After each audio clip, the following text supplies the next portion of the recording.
ladies and gentlemen, are you ready for common sense and no BS? Welcome to the Jim Harrington Show, the greatest show on earth.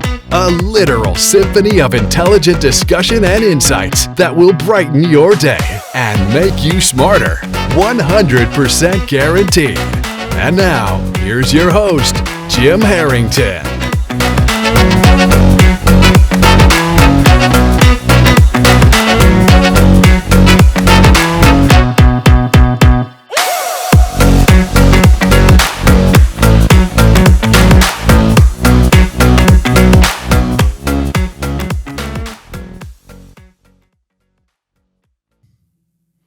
Hi, I'm Jim Harrington. Welcome to the first episode of the Jim Harrington Show. This show's about current events, politics, business, economics, and whatever else I feel like talking about. Some days it might be about politics, some days it might be about inflation or something else that's screwing up your life, and some days it might be about a new series on Netflix that I like and maybe you should check out too. Or space aliens or travel or the meaning of life. We do it all here. Ultimately, the whole point to the Jim Harrington Show is let's just have some fun and some laughs and maybe learn something too. We're going to get guests on here too once we get this thing up and running. To give you a little introduction, I grew up in a small town in northeastern Ohio. Then I lived in Chicago for over 30 years, and then I moved back to my hometown in Ohio after Chicago completely lost its mind over the last couple years. I mean, Chicago put COVID lockdowns on everything, but at least those ended. The crime, the taxes, the woke are never going to end there. I had to get out of there, so here I am. My producer, Liam, is over there running the audio board, which honestly neither of us knows how to do. We also don't know how to use the camera, the lights, the microphones, the video editing software, pretty much anything. We really don't. So don't expect any super fancy stuff, at least at first, until we figure it all out. Liam assures me he's going to get it all figured out, though. Let's cross our fingers on that one. Since this is the first episode of the Jim Harrington Show, I should tell you why I'm doing it. What are my motivations? What's the point? I'll answer that with a story. In 1794, a guy named Charles M. Thruston, he was a delegate from Virginia, some kind of legislator, I guess. He wrote a letter to George Washington. At the time, Washington was serving as the first president of the new United States. This letter said that there was a powerful faction in Kentucky that wanted to leave the United States and rejoin Britain. Washington wrote a letter back to this guy, and I'm paraphrasing, but I think I got the meaning right. Washington wrote back to Thruston and said he blamed groups who were intentionally hiding the truth or outright lying and spreading mischief far and wide, either from real ignorance of the facts, mostly about some of the measures being pursued by the new United States government, or they knew the facts, but were just trying to sow chaos and distrust for some other reason, and it was anybody's guess what those other reasons were. Washington went on to say that it really wasn't all that hard to bias well-meaning minds by hiding some facts and exaggerating others, at least for a time. But, and I'll directly quote Washington here, truth will ultimately prevail where pains is taken to bring it to light. In other words, the truth will prevail, but sometimes it needs a little time and a little kick in the ass to get it off the couch to say enough is enough.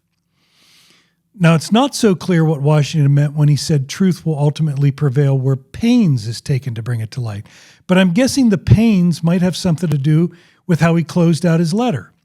He finished up by saying that he had a great regard for some guy named General Morgan and his military talents, and he was sure that if needed, General Morgan would take care of things, if you know what I mean, although he hoped it wouldn't come to that. This is something we forget about the people who founded this country. George Washington, you know, the guy on the quarter and the dollar bill, the guy who supposedly said, I cannot tell a lie when he was, 6? When his father caught him cutting down the cherry tree? George Washington was a badass. We tend to forget this country was founded by a bunch of guys with guns. And don't get your underwear in a bunch. I'm not advocating violence. Let's just substitute action for pains in what Washington said in his letter. So instead of truth will ultimately prevail where pains is taken to bring it to light. Let's say truth will ultimately prevail where action is taken to bring it to light. That's why I'm doing the Jim Harrington Show. I mean, it's not time to panic, as the great Rush Limbaugh used to say, but I think it is far past time to take some action. Right now, our country, America, never perfect, never claimed to be, always trying to be better though, seems to have forgotten some basic core principles that were sort of the superpowers that set us apart and made us special and different, and yes, better. When a lot of people, maybe half the country, really believes now that someone who says something that they disagree with should be silenced or censored or worse, lose their job or, hey, let's throw them in jail. When the CEO of NPR, the United States National Public Radio, paid for with your tax dollars, by the way, says that the number one challenge in the fight against disinformation is the First Amendment, that doesn't feel like a place of freedom and liberty anymore, or a shining city on a hill. It feels like something else, doesn't it? And you know what? It is something else. Remember that song that came out by Oliver Anthony about a year ago about rich men north of Richmond? Took off like crazy. Number one song. Never anything like it. So many people related to it. It might be because of lines like this, which resonated with millions of people all over the country and maybe all over the world. Let me read it. It's a damn shame what the world's gotten to for people like me and people like you. Wish I could just wake up and it not be true. Now that pretty much hits the nail on the head in my mind. I mean, I get that. I feel that. Actually, anybody with even an ounce of honesty gets that. I look around at some of the crazy stuff going on right now, and it feels like we're in some kind of a Twilight Zone episode where down is up and up is down, and things that just make no sense, no common sense, are in the news every day. For instance, stealing. Stealing is apparently just okie dokie now. Everybody's seen the videos. People go into stores, walk down the aisles, grabbing things and filling up trash bags or carts, and walk right out, and nobody even tries to stop them. Nobody even says a word. Crime of all kinds is up across the board. Shootings, murders, rapes, assaults, carjackings, random people getting thrown on subway tracks, kids playing the knockout game, where they pick somebody out who's just walking down the street and punch them in the head to see if they can knock them out. One lady got her jaw broken. Other people have died. The crime just grows and grows and gets worse and worse, and our justice system seems to care more about the criminals and making them happy than the victims, the people actually getting hurt. The criminals get out maybe an hour after they've been arrested. No bail. They're free to go back to assaulting people, robbing a store, whatever they want to do. On the other side of the coin, if you're the victim, well, you probably had it coming, right? Maybe you deserve a little retributional social justice. And if you dare poke your head up and say, hey, I don't like all this crime, you get called a racist, a hater. You're the problem. You're a bad person for even bringing it up. If you're white, the new catchphrase is to call you a white supremacist. Who are these people? I mean, I've never even met a white supremacist. Have you, Liam? Is this a common thing? How about our big institutions? Does it feel like they work for us anymore or work against us? For example, the FBI, the Federal Bureau of Investigation. When I was a kid growing up, an FBI agent was the most squeaky clean, honest, ramrod straight man or woman that you could possibly even imagine. But according to an NBC News poll last year, only 37% of all Americans even support the FBI today. People don't trust them. And only 17% of Republicans do. Wonder why that is. Big mystery, huh? When I was a kid, kids wanted to grow up to be all kinds of things. A cowboy, a cowgirl, an astronaut, a doctor, a baseball player, a farmer, a teacher, a business owner, or even an FBI agent. But I doubt that's the case today. Again, it's not a big mystery why. As a matter of fact, in another poll just last month, this one's from Gallup, the two most important issues to Americans are immigration and poor government leadership. You probably agree. America is being led by dimwits. I mean, it's to the point that I sometimes wonder which side they're even on. Our side? America's side? Ask yourself, what would they be doing differently if they weren't on our side? I think that's a very fair question at this point. And let's talk a little bit about immigration, the mess on our southern border that just gets worse and worse. What exactly is the government doing about immigration? Well, the government is facilitating illegal immigration. Come on in. We'll give you free stuff. Line on up. We'll even put you up in a fancy schmancy hotel and give you a preloaded cash card with thousands of dollars on it. This is the opposite of what most people want. Most people want illegal immigration stopped, not cut down, not managed, stopped. And that doesn't mean they hate immigrants or that they're racist or anything like that. Like me, I'm very pro-immigration, the legal and orderly kind, where we know who is coming into the country and why they're coming into the country. I mean, that's a reasonable expectation. And here's a pop quiz for you. Name me one other country that just allows people to walk on in with no checking, no process, no nothing. You tell me. If you can't think of one, it's because it doesn't exist. You think you could just walk into Mexico and go on welfare and get free health care and put your kids in their schools and they'd be good with that? Try it. Give it a shot. Good luck with that. Getting control of illegal immigration is an example of something that is really important to the American people, us, and that the government isn't doing a damn thing about. As a matter of fact, they're doing the opposite of what we want. Is there an example of something that most people don't think is important, that the government is just like going balls to the wall on? If you guessed climate change, winner, winner, chicken dinner. As a matter of fact, in that same Gallup poll from last month, the number of people who said that immigration was their main concern was 11 times bigger than the number of people who said that climate change was their main concern. That's astonishing. It's not even close. The reality is climate change is pretty far down the list on most people's concerns. Even though the media tells us day in and day out, it's the number one thing that everybody's concerned about.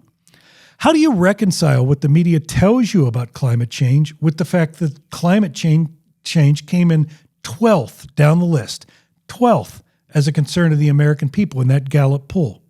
I mean, people just aren't buying it.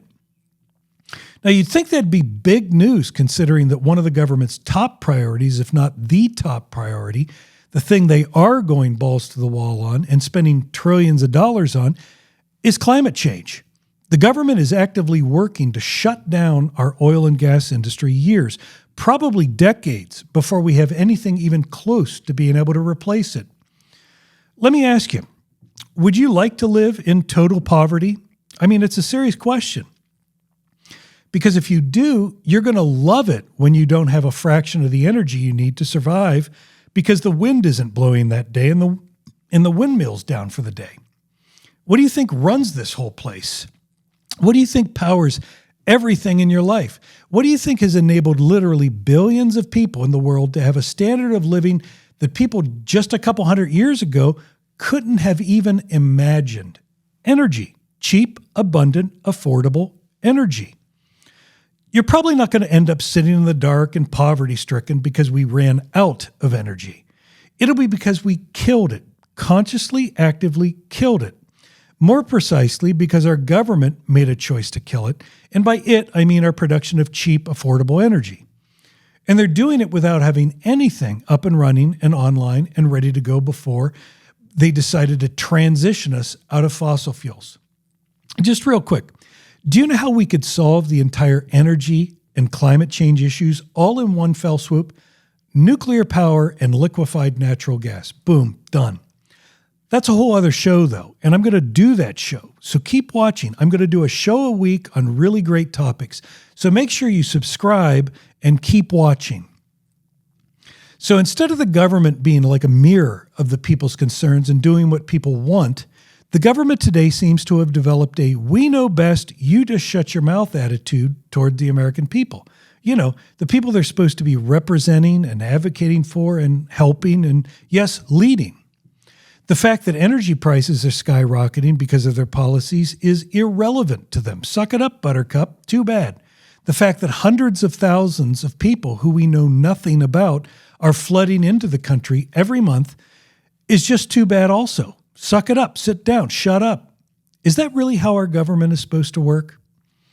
That arrogance, the government's arrogance, manifests itself even in our judicial system now, where political opponents are prosecuted endlessly. So much for Lady Justice being blindfolded and unbiased. What we're living through today reminds me of a guy named Oscar R. Benavides, the dictator of Peru about 100 years ago, who said, "For my friends, everything. For my enemies, the law." Oscar would be happy to know that his spirit lives on in these United States in 2024. To top it all off, we've now got a president who has all the signs of not being all there, to put it politely. It's been obvious for years, but it's been covered up, to save democracy or something. In the events last Saturday where former President Trump came an inch away from being killed at a Butler, Pennsylvania campaign rally shocked the world. I can't speak for anybody else, but I was really not all that shocked. I was upset, I was mad, I was saddened, but I was really not all that shocked. Trump's running mate and fellow Ohioan, J.D. Vance, summed up how a lot of people feel about this. I'm quoting Vance here. "Today is not just some isolated incident. The central premise of the Biden campaign is that President Donald Trump is an authoritarian fascist who must be stopped at all costs." That rhetoric led directly to President Trump's attempted assassination.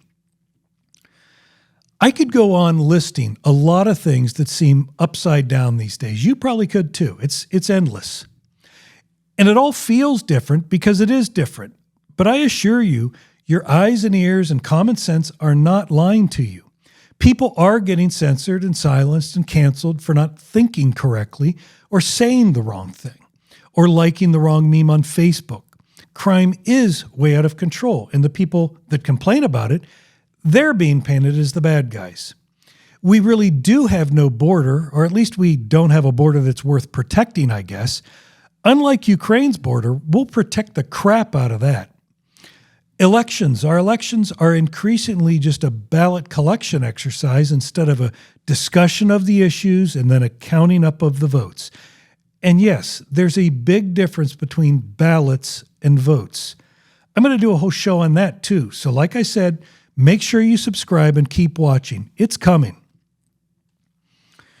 In the Revolutionary War, Thomas Paine wrote a pamphlet that argued for independence from Britain. Paine's pamphlet, it was called Common Sense, sold over 500,000 copies, and it helped tip public opinion to the revolutionaries, to George Washington and the gang, and ultimately to the creation of a brand new country, the United States of America. I'm bringing Thomas Paine up as a tribute to a man who risked speaking up at a time when speaking up was a death sentence. And I do literally mean a death sentence. The British would have loved to have killed Thomas Paine and George Washington and the rest of the founding fathers. They would have hung him high from a tree if they could have got their hands on him. Sometimes we don't really realize, sometimes we don't really appreciate how much these guys put at risk. Everything, their lives, their fortunes, just to be able to speak their minds and live their lives in peace. Can you do that today? Speak your mind, live in peace, be left alone? Or do you keep your head down for fear of saying something that'll get you canceled or fired or worse? Be honest. It doesn't have to be this way, people. It's not supposed to be this way. There's an American named Elon Musk who owns Tesla and SpaceX and The Boring Company and Twitter, which is now called X after Musk bought it. Musk is one of the richest people in the world. He's like our time's Thomas Edison, the guy who invented the light bulb. Did you know he's also an immigrant who went through the whole legal immigration process, which takes time and effort? I think it took him 5 years to get his U.S. citizenship after he applied.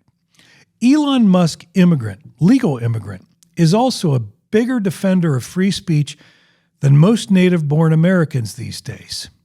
This is what Musk said about free speech. Free speech is the bedrock of democracy. That's why it's the First Amendment. Without free speech, all is lost. Now, I'd put that a little differently. I'd say without free speech, get ready to be a mindless drone. All through human history, the pattern was oppressive government and very little individual freedom. Everybody was a drone. Essentially, you were the property of the state to be used or disposed of as the state or whoever was running things saw fit.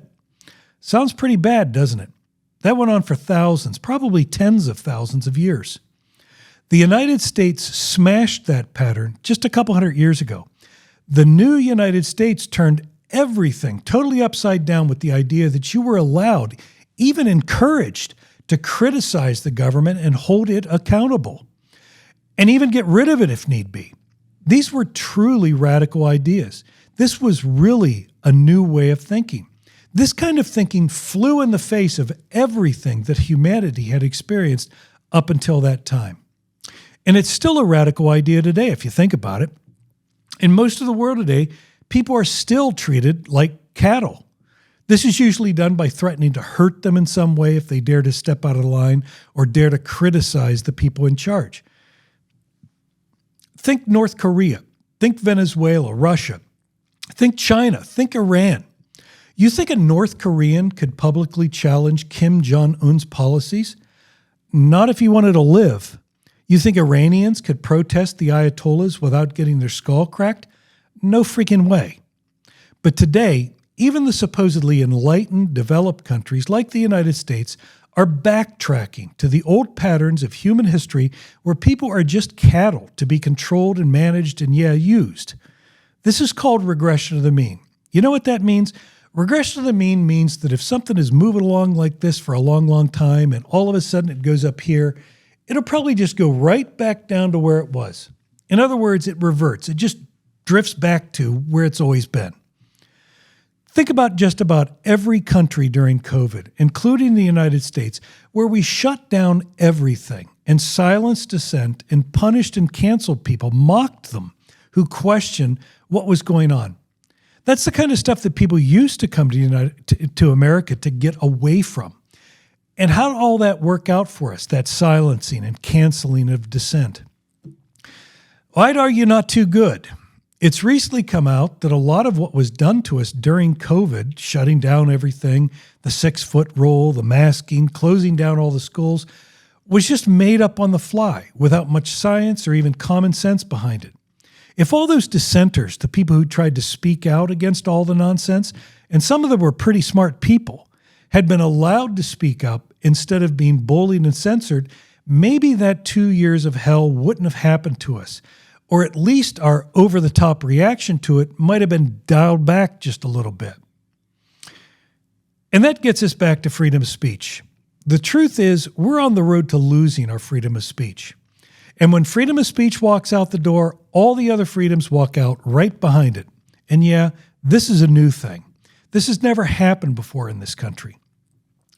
An easy way to see how much speech has been squelched and twisted and controlled and, silenced in our country today is just look at TV shows and movies from not very long ago, just say 10, 15 years ago, and think about how many times you or your friends have said, couldn't make that today. I mean, people can't even say who they're voting for anymore. Try putting a Trump sign up in your yard or a bumper sticker on your car in Chicago. You just don't see them, and there's a reason for that.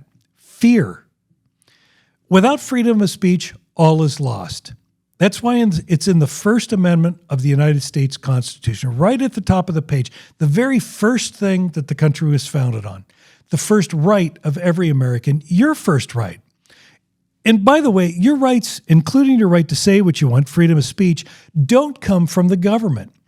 Your rights come from your God or gods or higher power or the entire freaking universe itself, if that's how you see things. Doesn't matter. The important thing to remember is that your basic rights as a human being with a beating heart don't come from some government at all. That's a really important concept to get. Remember that one. Let me read the First Amendment to the Constitution of the United States. Congress shall make no law respecting an establishment of religion, or prohibiting the free exercise thereof, or abridging the freedom of speech, or of the press, or of the people peaceably to assemble and to petition the government for a redress of grievances. Now, that's pretty definitive. There's no hurt feelings exceptions or not if I disagree exception or I'm offended exception. I mean, half the people in this country think that thoughts and speech they don't agree with should just be banned. I got news for you. That's not how it works. It's not even close to how it works. There are certain exceptions, of course, like such as defamation or threatening to kill somebody. But as an American, you're generally able to think or say or write whatever you want. And if somebody's offended, tough beans. The entire United States is a free speech zone, at least according to our Constitution's First Amendment. And don't get me wrong, I'm not saying people should start running around saying things to intentionally hurt people's feelings. No. Courtesy and respect are things that we should also all be practicing more of today. Of course. Now, the big takeaway from the first episode of the Jim Harrington Show and my motivation for starting this show is that at a certain point, just sitting around bitching about things is just sitting around bitching about things. Don't be a mindless drone. Try out being an American again. Speak your mind. Be a boss. If somebody's offended, tough cookies. Go jump in a lake. Now, for me, action is starting a podcast, The Jim Harrington Show, and adding my voice for what it's worth to the other people standing up and speaking up. I think you should speak up too. I think everybody should. And that means even the people you don't like or people you disagree with. That's the way it works. So here's your assignment. Lift your head up, shake the scared off, stand up to the bullies and say whatever you want. It's not a crime. It's actually our country's superpower. Instead of forgetting that, we need to remember that again. And we need to start acting and behaving like we believe it again and stand up to the bullies that are telling us to sit down and shut up. Now with that, that's the end of the Jim Harrington Show, Episode 1. Now you know a little bit more about me, you know why I'm doing the show, and what the show's about. And I promise we're going to talk about all kinds of interesting things. But I had to get the free speech thing off my chest right from the get-go in the first episode because it really is true. You either have free speech or you might as well sit back, make yourself comfortable, and get used to being a mindless drone. And I hope you had a good time. I hope you liked the show. I mean, if you didn't get anything else out of it, you got a very cool story about George Washington. Badass. How many views you think we're going to get on the first episode, Liam? 3, 4? I think we're going to get more than that. Don't worry about it. We're going to do it. We're going to build a huge audience and have some fun too. And so are you. You're going to have some fun too. And we're all going to learn something along the way. Episode 2 of the Jim Harrington Show will be out next week. If I tell you it's about inflation, you'll probably roll your eyes and fall asleep and not watch it, right? But how about I tell you it's about inflation, and after you watch it, you'll be more informed and smarter than about 98% of the 340 million people in the whole freaking country. You're not going to want to miss that. Watch it. All of our IQs are going to go up, I promise. If you like what you see, keep watching. Stay tuned for more great episodes and hit the subscribe button. It really helps me out, and you'll be glad you did. That's it for the Jim Harrington Show, Episode 1. See you next time. Thanks.